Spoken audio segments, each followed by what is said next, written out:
अस्सलाम वालेकुम, hi and hello, welcome to the and sports pulse. कैसे हैं आप सब, क्या हाल अहवाल हैं जनाब, और लाइफ गुजर रही है कैसी खेलों की इस दुनिया में, जहां हम डिस्कस करते हैं इन ग्राउंड गेम्स जो कि ग्राउंड्स में हम खेलते हैं, लेकिन उसके साथ साथ बाज़ ऐसी गेम्स भी होती हैं जो कि ग्राउंड से बाहर खेली जा रही होती हैं। बाज़ दफ़ा फॉर्मर क्रिकेटर्स खेल रहे होते हैं, एक दूसरे पर अल्फाज के वार कर रहे होते हैं, स्टेटमेंट्स आ रही होती हैं, और तो कहीं जनाब जो क्रिकेट बोर्ड्स होते हैं उनकी जानिब से कोई ऐसे फैसले होते हैं जो कि बहस का बायस बन जाते हैं। आज के प्रोग्राम में पीसीबी ने तो हमें नाउम्मीद किया है भाई, क्योंकि कोई उनकी जानिब से ऐसा बयान नहीं आया, कोई ऐसी मज़ाक़ा ख़ेज़ हरकत नहीं की गई कि जिस पर आज हम बात करें।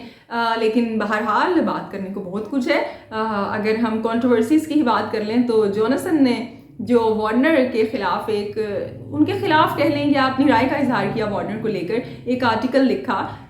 उसके बाद से हम देख रहे हैं कि ये जो एक रिएक्शन होता है ना, कि सिर्फ एशिया में नहीं होता, ये जहाँ पे भी आप किसी के ख़िलाफ़ कुछ कहेंगे, चाहे आप सही कहें चाहे गलत करें, तो फिर जो लोग पावर में होते हैं वो उसका जवाब उसी तरह से देते हैं। कि जैसे जॉनसन जो हैं वो पहले कमेंट्री पैनल में शामिल थे।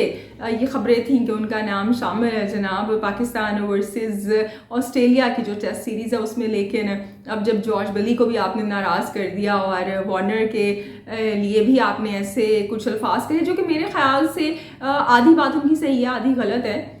टेस्ट में वाकई वार्नर की कोई ऐसी परफॉर्मेंस नहीं है।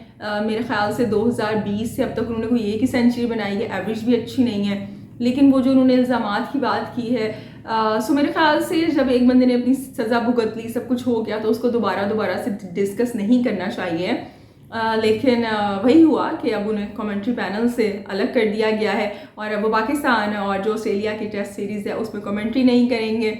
ये हर जगह होता है, हम एशिया को कहते हैं ना कि एशियन कंट्रीज़ में ऐसा होता है। दुनिया में दूसरी जगह भी जो ऑस्ट्रेलिया जैसा मुल्क जो कि अपने आप को बड़ा कूल एंड काम का उनका क्रिकेट बोर्ड एक वो देता है कि हम बड़ा मिल के रहते हैं या चीज़ों को बड़ा लाइटली हम लेते हैं और बड़े असूलों के पाबंद हैं। फिर जब अपने पे आती है तो सारे असूल ऐसे ही फिर खुल के सामने आ जाते हैं कि भाई आपने हमारे ख़िलाफ़ बोला, हम इन पावर हैं तो हम उसका उसी तरह से जवाब देंगे।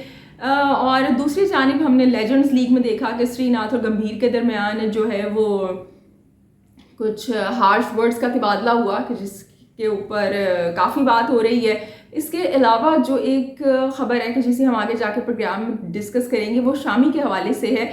आईपीएल में गुजरात टाइटंस के सीईओ हैं, उन्होंने एक ख़बर रिवील की है शामी को लेकर, जो कि मेरे ख़्याल से बड़ी अलार्मिंग है। क्योंकि बाज़ लोग ऐसे कहते हैं ना कि मोहब्बत और जंग में सब कुछ जायज़ है, everything is fair in love and war. So I don't agree with. चाहे मोहब्बत है, चाहे जंग है, चाहे आप ऑफिस में काम कर रहे हैं, चाहे घर में है, हर चीज़ के कुछ बाउंड्रीज होती हैं, कुछ लिमिटेशंस होती हैं, उन पर रह कर काम करना चाहिए। ये मैंने ख़बर जब सुनी तो मुझे हैरानगी भी हुई, अफसोस भी हुआ कि इस तरह से नहीं होना चाहिए था। इस पर बात करेंगे जनाब शामी को लेकर, आईपीएल को लेकर, गुजरात टाइटंस को लेकर और पाकिस्तान की परफॉर्मेंस क्या अभी तक जा रही है।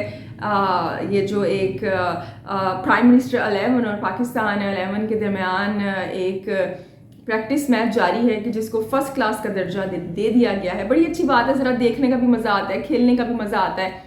और इसके अलावा जो वुमेंस टीम है, पाकिस्तान वुमेंस की हमने बात की, आज इंडियन वुमेंस की बात करेंगे, क्योंकि इंग्लैंड से होम सीरीज़ जारी है कि जिसमें एक टेस्ट खेला जाएगा। T20 से ज़्यादा मुझे वो जो टेस्ट है ना, वो मेरे लिए ज़्यादा एक एक्साइटमेंट का एलिमेंट लिए हुए है, क्योंकि काफ़ी अर्से बाद इंडियन वुमेंस ने एक टेस्ट मैच खेलना है। और जी रवि बिश्नोई के लिए बड़ी अच्छी एक न्यूज़ मैंने पढ़ी उनको लेकर और बड़ी खुशी हुई। बड़ा अच्छा टैलेंट है इंडिया का कि जिसने अपने आप को प्रूव किया है। और जी अब आईसीसी की T20 रैंकिंग में उन्होंने डिस्प्लेस कर दिया है हमारे जो बड़े ज़बरदस्त अफगानिस्तान के लेग स्पिनर है राशिद खान, और ख़ुद आ गए हैं वो नंबर 1 पर। Very well deserving youngster. जी इन सब बातों पर आइए हम कुछ बातचीत का सिलसिला शुरू करते हैं। सबसे पहले शुरू करते हैं हम आईपीएल से। मेरे ख्याल से आईपीएल में हमने पहले देखा कि जो हार्दिक पांड्या हैं उनको लेकर एक बहुत बड़ी डील हुई और जी 15 करोड़ रुपए कैश डील, फिर वो कैमरन ग्रीन गए, बड़ी एक वो ख़बरों का और तवज्जो का बायस बनी वो ख़बर। उसके बाद अब एक और बयान सामने आया है गुजरात टाइटंस का, उनके जो सीईओ हैं, एक और तो नहीं, उनका एक सीईओ का बयान सामने आया है कि जिसमें उन्होंने ये रिवील किया कि शामी से उन्होंने उस फ्रेंचाइज का नाम रिवील नहीं किया है, यानी शामी से डायरेक्ट प्लेयर से कांटेक्ट करने की कोशिश की गई कि आप हमारी फ्रेंचाइज में आ जाएं, जबकि जो रूल्स हैं आईपीएल के वो बड़े सबको पता हैं, दे आर वेरी क्लियर कि आपने बीसीसीआई के ज़रिए रब्ता करना होता है, लेकिन बीसीसीआई को ओवरलैप किया गया और उस फ्रेंचाइज ने खुद से शामी से रब्ता किया, लेकिन उनका कहना था कि ऐसा हो नहीं सका क्योंकि वो जो कोचिंग स्टाफ है उनको पता चल गया और इस तरह से फिर वो डील नहीं हो सकी। लेकिन मैं सोच रही थी ये कितनी गलत बात है, क्योंकि अल्टीमेटली तो आप एक मुल्क में हैं और आपने मिलजुल के जितनी भी फ्रेंचाइजीज हैं आपने काम करना है, आप सब प्रॉफिट के लिए काम कर रहे हैं, क्रिकेट को आगे लेके जाने के लिए काम कर रहे हैं अपने मुल्क की। सो उसके अंदर अगर आप इस तरह के रास्ते इख्तियार करेंगे तो फिर ये एक डर्टी पिक्चर हो जाएगी, डर्टी गेम हो जाएगी, जो कि नहीं होना चाहिए है। और अब देखते हैं फ्यूचर में आगे चल कर, क्योंकि जो गुजरात टाइटंस हैं और जो बीसीसीआई हैं उनको उस फ्रेंचाइज का नाम तो पता है, लेकिन अभी वो आम लोगों को, हम लोगों को नहीं बताया गया, जो कि फ्यूचर में मेरे ख्याल से पता चल जाएगा क्या एक्शन लिया जाता है इस पर, क्या नहीं लिया जाता। और शामी को भी तो कहीं वो जडेजा की तरह सर्कमस्टांसेस नहीं भुगतने पड़ेंगे कि जो जडेजा मेरे ख्याल से राजस्थान रॉयल्स में थे और वो जो मुंबई से डील कर रहे थे और उसके ऊपर उनको 1 साल का बैन का सामना करना पड़ा था, तो कहीं शामी के साथ भी ऐसा तो नहीं हो जाएगा। बल्कि मैं पांड्या को लेकर के सोच रही थी कि पांड्या ने भी ये कोई बड़ी अप्रिशिएटिव किस्म की हरकत नहीं की है कि जिसको अप्रिशिएट किया जाए। जडेजा को तो आपने 1 साल के लिए बैन कर दिया, अभी जो पांड्या हैं ये भी मुंबई इंडियंस से काफ़ी मंथ्स पहले से बातचीत में थे, ये खुद भी इनका मूड नहीं था गुजरात टाइटंस के साथ डील करने का। सो ये जो इस तरह की न्यूज़ की जो जब न्यूज़ सर्कुलेट करती हैं तो अफसोस होता है कि आप जो मेन आपका मकसद है क्रिकेटिंग को लेकर और मुल्क की क्रिकेट को आगे लेकर जाना है, आपने पैसा ऑफ कोर्स उसके अंदर इवॉल्व है, लेकिन उस पैसे से आपके मुल्क को भी फ़ायदा हो रहा है, प्लेयर्स को भी फ़ायदा हो रहा है। वो जब इतने एक उसके अंदर ये एलिमेंट आ जाएगा, लेग पुलिंग आ जाएगी, साजिशें आ जाएंगी, कॉन्स्पिरेसीज आ जाएंगी, तो वो फिर बड़ी एक अगली शक्ल इख्तियार कर लेती है कि जिससे मेरे ख्याल से अवॉइड करना चाहिए। पाकिस्तान की जो टेस्ट सीरीज़ है ऑस्ट्रेलिया से, उस हवाले से तो बात करेंगे। ये जो प्राइम मिनिस्टर 11 से 2 दिन का खेल हुआ है, लेकिन उससे पहले हम बात कर लेते हैं कुछ द्रविड़ की। राहुल द्रविड़ जो कि इंडिया के कोच हैं, कि जिनको एक्सटेंशन दी गई है बीसीसीआई की जानिब से, I guess a very well deserving extension, कि जिस तरह का उनका पिछले कुछ अरसे से काम रहा है इंडियन टीम के साथ, हमने वर्ल्ड कप में भी देखा। अब उन्होंने साउथ अफ्रीका के टूर से पहले कुछ उनकी स्टेटमेंट सामने आई अपनी टीम को लेकर, जिसमें उन्होंने बैटिंग के हवाले से उनको सजेशंस दी हैं कि जो टीम के बैटर्स हैं वो आगे आएँ और सही कॉम्बिनेशंस के साथ खेलें, क्योंकि मेरे ख्याल से बिल्कुल सही द्रविड़ ने वो जो एक सही पॉइंट होता है ना, उसको बिल्कुल लोगों के सामने लेके आए हैं और अपनी टीम को उस जानिब जो है वो उन्होंने एक तवज्जो दिलाई है।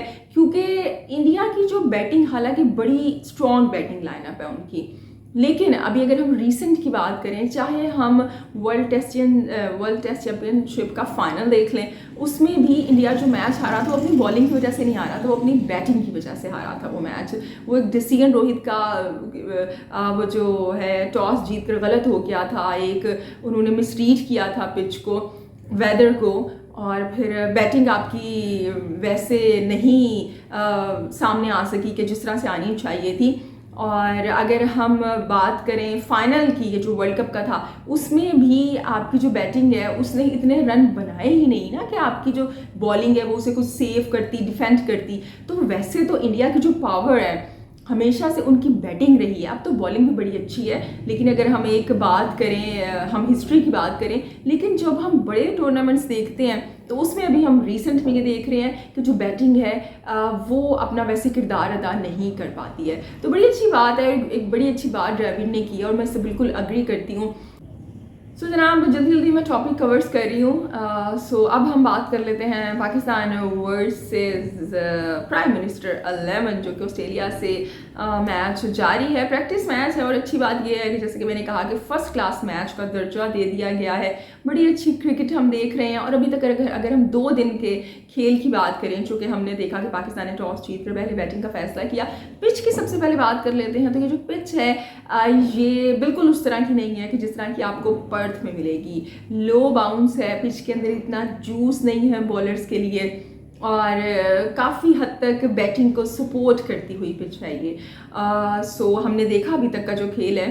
अगर हम पाकिस्तान की हम बैटिंग की बात कर लें सबसे पहले तो भाई कॉन्ग्रेचुलेशंस टू शान मसूद कि जिन्होंने इतनी अच्छी इनिंग खेली, 201 रन बनाए, नॉट आउट रहे। And I was just thinking कि अगर यही इनिंग बाबर आजम ने खेली होती तो इस वक्त क्या माहौल होता। मतलब आपके कैप्टन ने बनाए हैं कि जिसका इतना बड़ा कोई फ़ैन क्लब नहीं है, इतने बड़े उसके वो जो एजेंट्स हैं वो उस तरह से एक्टिव नहीं है, तो किसी को इतनी उस पर बात ही नहीं हो रही है, पता ही नहीं है। बल्कि उल्टा मैं ये पढ़ रही थी कि बाज़ लोग तो ये भी कह रहे थे कि क्या हो गया भाई कि तो शान मसूद ने 201 रन बना लिए, उनके बच्चों के ख़िलाफ़ बनाए हैं, टीम के ख़िलाफ़ बना के दिखाएं। सो भाई जो शान मसूद ने बच्चों के खिलाफ बना लिए, तो ये जो बाकी प्लेयर खेल रहे थे ये भी उन बच्चों के खिलाफ बना लेते। इन लोगों ने क्यों नहीं फ़ायदा उठाया? अगर हम यहाँ पे अब्दुल्ला शफी को देखें, वो अच्छा शान मसूद का साथ दे रहे थे, लेकिन 38 पर वो आउट हो गए। फिर हम बाबर आजम को देखते हैं कि उन्होंने भी अगर हम बाबर आजम की बात करें या सरफराज की बात करें, स्टार्ट उन्होंने अच्छा लिया, एक ने 40 बनाए, एक ने 41 बनाए, लेकिन आप अपनी इनिंग को आगे लेकर वैसे नहीं जा सके। और फिर आपने अपनी विकेट भी बड़ी आसानी से थ्रो कर दी। और वो जो उनके बैकिंगम हैं, वो तो वही बैकिंगम पैलेस से ना सब हमारे जो बैटर्स हैं उनको उठा उठा के नीचे फेंक रहे थे। हालांकि उनके पास इतना एक्सपीरियंस नहीं है, लेकिन फिर भी ही डिड वेरी वेल। उन्होंने बहुत अच्छी बॉलिंग की, बल्कि सारों नहीं, अगर हम उनकी बात करें, क्योंकि हमारे जो बैटर्स हैं यहाँ पे हमारे उनकी बॉलिंग की तो हम तारीफ़ करेंगे, लेकिन हमारे बैटर्स की गलती है कि खुद से मुझे ऐसे लगा कि अपनी जो विकेट है ना आप थ्रो करके जा रहे हो। इमाम की यहाँ पे बात करें तो इमाम उल हक को हम जैसे कह रहे थे कि उनको मुश्किल होगी शॉर्ट पिच बॉल को खेलते हुए या पुल शॉट खेलते हुए, लेकिन भाई ऐसा तो कुछ वक्त ही नहीं आया। वो तो एक सीधी सादी एक बॉल थी और उसके आगे वो कॉट बिहाइंड हो गए। और मुझे बड़ा उन पर हैरत भी हुई, अफसोस भी हुआ कि ये बंदा ये क्या सोच के खेल रहा है। कोई ये एक मैच आप खेल रहे हैं और ऑस्ट्रेलिया के खिलाफ आप खेल रहे हैं, इस प्रैक्टिस मैच की भी अहमियत है, लेकिन ही जस्ट थ्रो हिज विकेट। सो बहरहाल, लेकिन पाकिस्तान ने 300 मेरे ख्याल से 391 बनाए हैं। और उसके बाद अगर हम ऑस्ट्रेलिया की बैटिंग की बात करें तो ऑस्ट्रेलिया ने यहाँ पर बड़ा एक कॉशियस अभी तक खेल खेला है, जो अभी तक 150 रन उन्होंने बनाए हैं। बस आई थिंक 2.5 या 2.3 अभी जो प्रेजेंट है वो 2.4 इसी तरह के रन रेट से उन्होंने खेला भी, खेल को आगे बढ़ाया। और वो शॉट्स खेलने के बजाय ना ब्लॉक करने को ज़्यादा प्रेफर कर रहे थे। खुर्रम शहजाद ने बड़ी अच्छी बॉलिंग की यहाँ पे।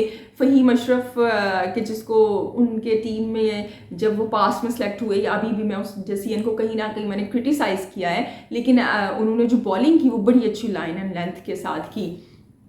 मीर हमजा एक बड़े अच्छे बॉलर हैं और मुझे ऐसा लगता है कि जब हमारी मैच होंगे पर्थ में तो भी आप मीर हमजा को खेलते हुए देखेंगे, क्योंकि चाहे नई बॉल है चाहे पुरानी बॉल है, बड़ी अच्छी उससे बॉलिंग करते हैं। और इब्रार थोड़े से शुरू में ज़रा रस्टी दिखाई दिए, लेकिन उसके बाद उन्होंने कम बैक किया और फिर उन्होंने अच्छी बॉलिंग की, फिर विकेट भी ली उन्होंने एक जो यहाँ पर मेरे ख्याल से कुछ फील्डिंग के लैप्सेस मुझे पाकिस्तान की टीम की जानिब से कहीं दिखाई दिए।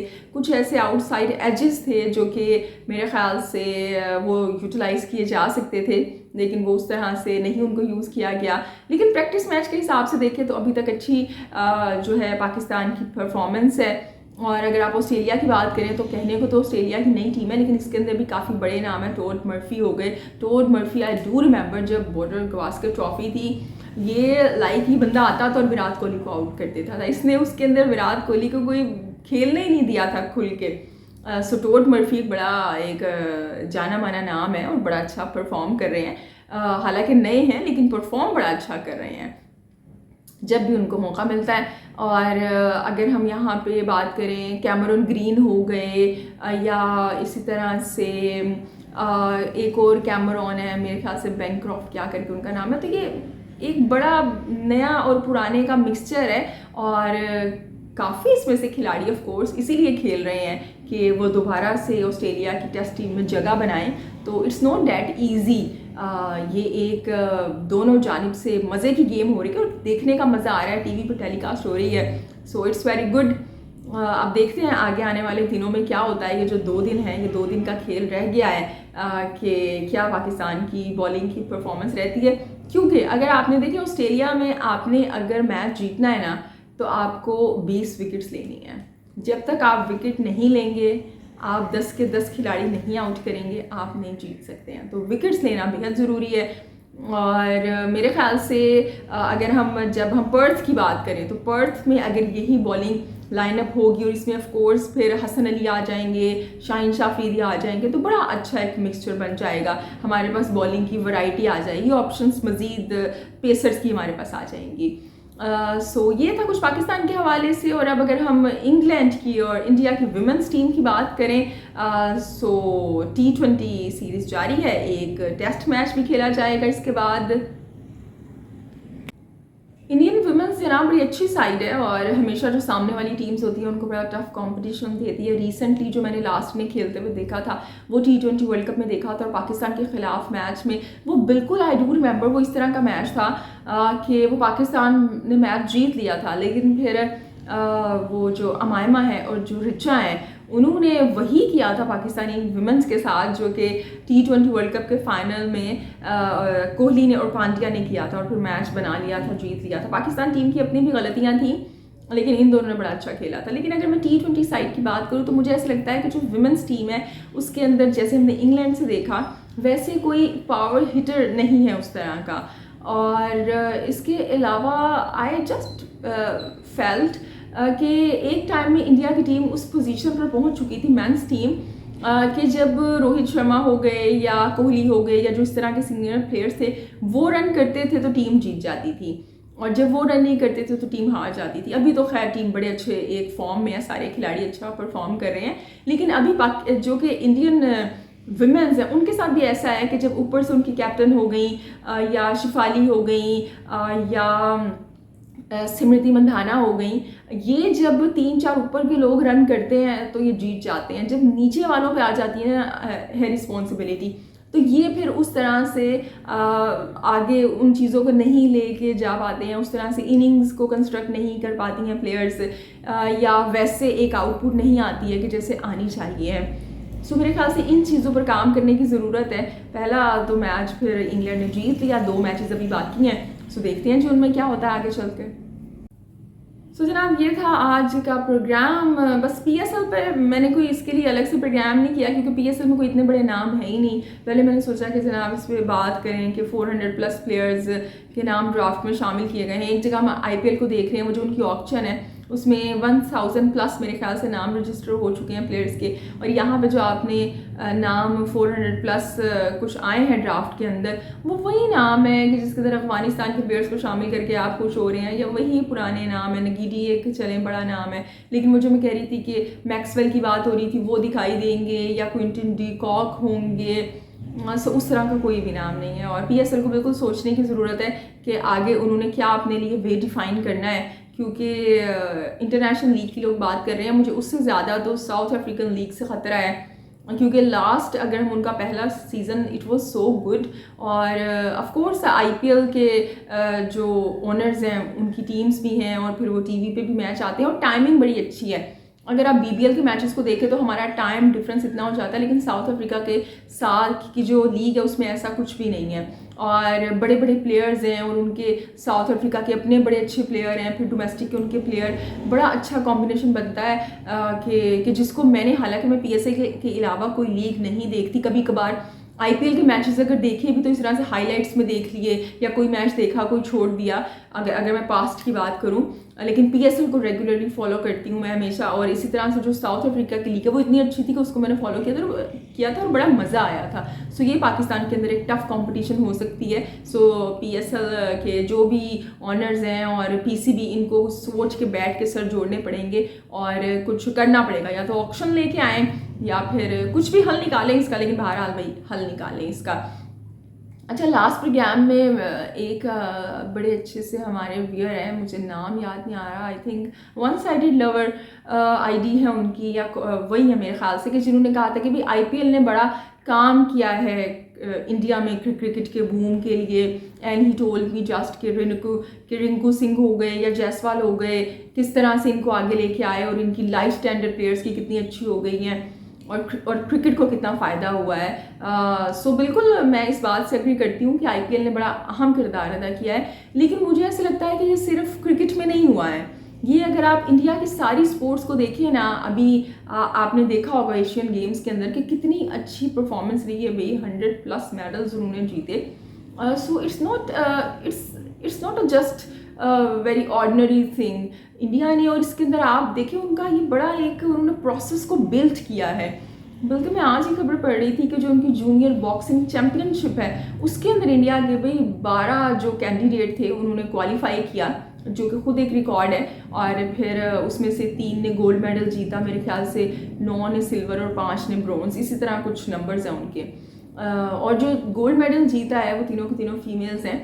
सो ये बड़ी अच्छी बात है कि यार आपका हर डिपार्टमेंट काम कर रहा है, चाहे वो आपकी कबड्डी है, चाहे हॉकी है, चाहे क्रिकेट है, चाहे स्विमिंग है, चाहे थ्रो है, मतलब हर जगह हमें ऐसे वो लग रहा है। फुटबॉल है, बल्कि how we can just write off football की बड़ी अच्छी वहाँ पे जो लोकल टूर्नामेंट होता है, मैं उसके बारे में पढ़ रही थी 2-3 दिन पहले कि वो भी शुरू होने जा रहा है। So as a whole cricket पे इंडिया में बड़ा ज़्यादा काम हो रहा है। और वाकई अगर आप चाहते हैं कि आपकी नेशन तरक्की करे और वो आगे आए, आप खुशहाल हों, तो स्पोर्ट्स के अंदर काम होना बेहद ज़रूरी है। और मेरे ख्याल से स्पोर्ट्स में इंडिया इस वक्त बिल्कुल राइट डायरेक्शन में जा रहा है। एंड आई रियली विश कि पाकिस्तान में भी हम इस तरह से काम होता हुआ देखें, क्योंकि टैलेंट की कमी नहीं है यहाँ पे, चाहे फुटबॉल है, चाहे हॉकी है, क्रिकेट है, वेट लिफ्टिंग है, लेकिन यहाँ पे उस तरह से जो प्लेयर्स हैं उनका ख्याल नहीं रखा जाता है, वैसे स्पॉन्सर्स को नहीं लेके आया जाता है,